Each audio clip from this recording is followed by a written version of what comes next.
With the Christmas shopping season in full swing, I thought I would share my top 5 video game money saving tips.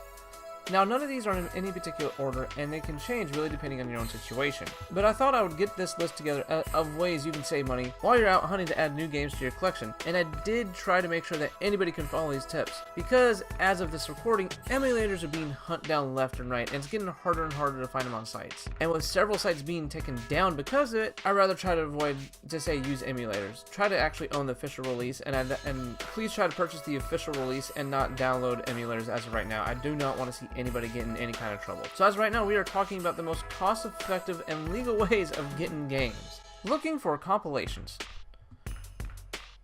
No matter which console you have, there's some kind of compilation out there. These things have been around since the NES, and most of the time they are a great bang for the buck. So much so that most secondhand prices always float around $10. With most of them rocking at least 5 games, at $10, you're looking at $2 per game. That's actually a really great deal. And to point you guys in the right direction, here's some good starters. Zone of the Enders HD for Xbox 360 and PS3. I've already reviewed this, so go back and watch the full episode if you want to see my full and final thoughts about that. Kingdom Hearts, the Story Thus Far Edition for PS4. For $40, you get several RPG games and a few movies. Even if you buy this right now, there's a chance you will not beat all the games by Kingdom Hearts 3 comes out. There's technically 6 playable games in that compilation. And for $40 and with several hundred hours of playtime in those games, it is definitely worth going after. And the last one I'll throw at you guys is the Mega Man Legacy Collections, both the original and the X series. While vets will have a quick time with this, it'll provide a challenge for newcomers like me. I'm still on X2. While I'm getting used to the formula, I can definitely recommend these games. On to the next tip. Don't be afraid to shop around. From using sites like Amazon and eBay to even the local shops and the mom and pop shops and GameStop, don't be afraid to go around and shop around for the exact price you want to look for that certain game. Especially around the holidays, you can score great deals just with a simple and easy tip. And of course, definitely go around and check garage sales and flea markets, because most of the time they are selling that stuff just to make room, which means they are selling those things at pennies on a dollar. There was a story recently where someone found a bin of used consoles.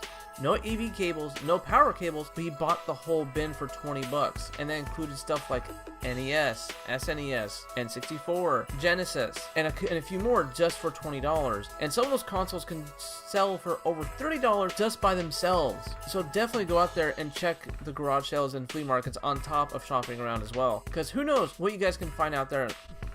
Now for collectors, this one's going to be kind of harsh. Don't be afraid of settling. The version of the game you're looking for will not always be available or affordable. A great example are the SNES games. A good number of them that are good are also rare. Look at Earthbound and Mega Man X1. Hardcore collectors will go after the cart, but if you are on a budget, there's nothing wrong with settling for something like the SNES Classic, which is a great value already. And to expand on selling, don't be afraid to get a different console. With the aftermarket constantly changing, it's hard to pin down a decent price for certain games. So switching to a different console version might help with the price. Waiting. Yeah, just wait, because either the price got spiked because of some news or hype for another game, or a brand new game just got announced. This tip mostly applies to single player games. I'm going to throw out Fallout 4 and Resident Evil 7 as the most recent examples.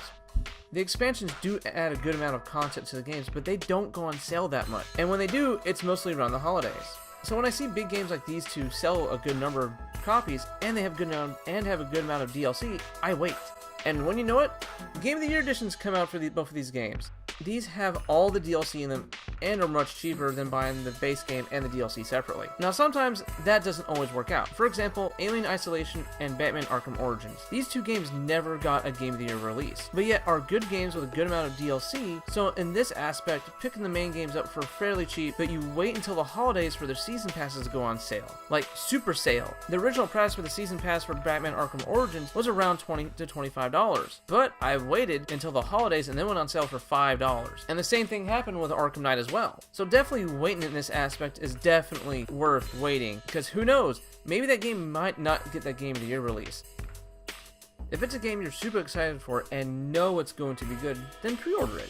But you'd have to do it in person at your local mom and pop shop or at GameStop, because online retailers would either charge you the day it comes out or charge you the second you place the order. And that can either hurt or help you in certain aspects. Like Amazon doesn't charge until the day of, so you can save up until it comes out. But places like Best Buy charges you the second you place the order. So going into GameStop and putting $5 down on your pre-order every Friday will hurt you a lot less than dropping that full price right there. And there's also a big advantage in this, especially if you're trying to buy a collector's edition.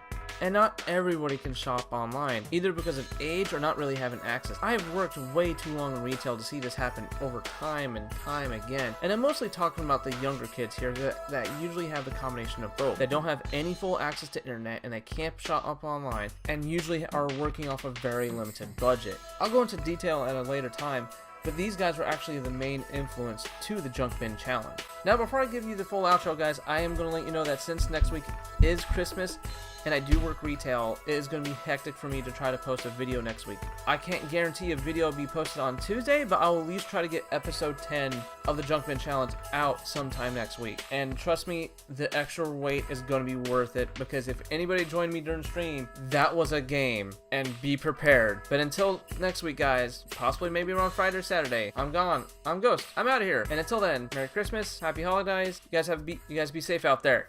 And I'll catch you guys next time.